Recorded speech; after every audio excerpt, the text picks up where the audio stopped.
Аса қамқор, ерекше мейірімді рахымды Алланың атымен бастаймын. Алла тағаланың қасиетті етіп белгілеген берекетті мекен Меккеге қажылыққа сапар қылу кез келгенге нәсіп бола бермейді. Жер бетіндегі әрбір мұсылманның аңсап күткен арманы қажылыққа барып Қағбаны тәуап ету. Оған біреудің қолы жетіп жатыр, енді біреулердікі арман боп қалып жатыр. Десе де қолымда жоқ деп үмітті үзуге болмайды. Бәрі ниетке байланысты. Үмітсіз шайтан деген ой өрісті кеңейтіп Алладан тілеу тілеп, қажылық сапарына деген рухани дайындықты жасай беру керек. Алла қаласа, қалтаңда жоқ бола тұра, қалталылармен бірге бір күні сен де бір жомарт жандардың себебіменен ұшақта ұшып, солардың қатарында құлшылығыңды жасап, жайқалып барып қайтасың. Алла тағалаға саған бір мүмінді мейірлендіріп қоюы қиын емес. Алла тағала бол десе, барлық нәрсе бола қалады. Сондай-ақ әлемдердің Раббысы сенің жүрегіңе қарайды. Әрі ол Алла жүректердің не деп соғып тұрғанына қарайды. Сөйтеді де сол жүректің қалауын береді. Тек мынаны есіңде сақта, ниетің қажы болып қайтуда емес, ниетің күнәдан құлан таза айығып қайтуда болуы керек. Себебі біз бәріміз де Алланың күнәһар құлдарымыз. Құрандағы Бақара сүресінің 197 аятында Алла тағала қажылық белгілі айлар, кімде-кім ол айларда міндеттенсе, қажылық кезінде әйелге жақындасуға, күнә істеуге және жанжалдасуға болмайды.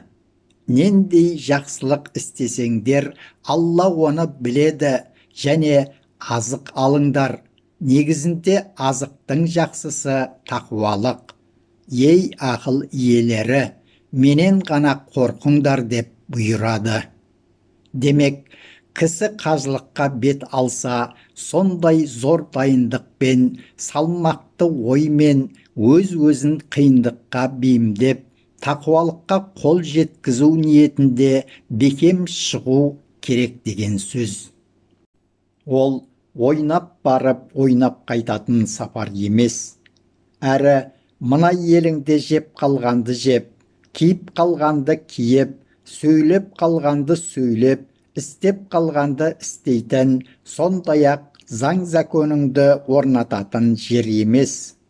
Ол жер көзіңнен сораң ағып, күнәларыңның кешірілуін сұрап, анадан жаңадан туылғандай тазарып қайтуыңды Алладан сұрайтын, жалбарынып жалынатын, аз ұйықтап көп құлшылық жасайтын жер.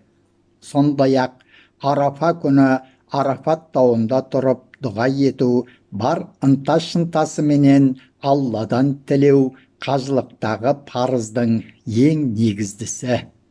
Егер Арафатта тұрылмаса, онда қажылық қабыл болмайды. Пайғамбар саллаллаху алейхи уассалам қажылық дегеніміз Арафат деген. Дәл осы Арафат тауында Алла тағала адам пайғамбардың қылған дұғасын қабыл етіп, күнәләрін кешкен.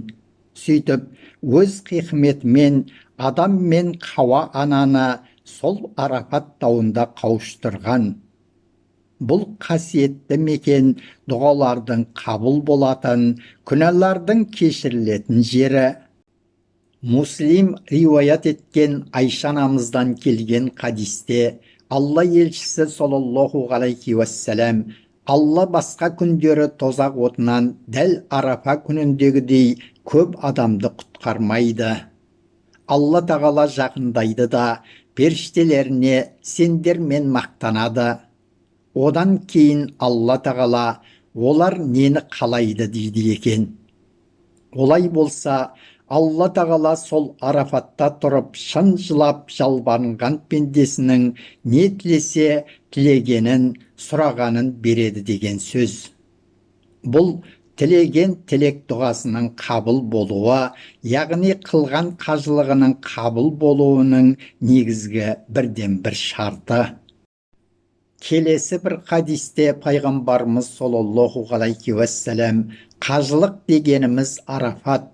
Кімде-кім Арафатқа үлгірсе, қажылыққа үлгірген болады деп айтқан.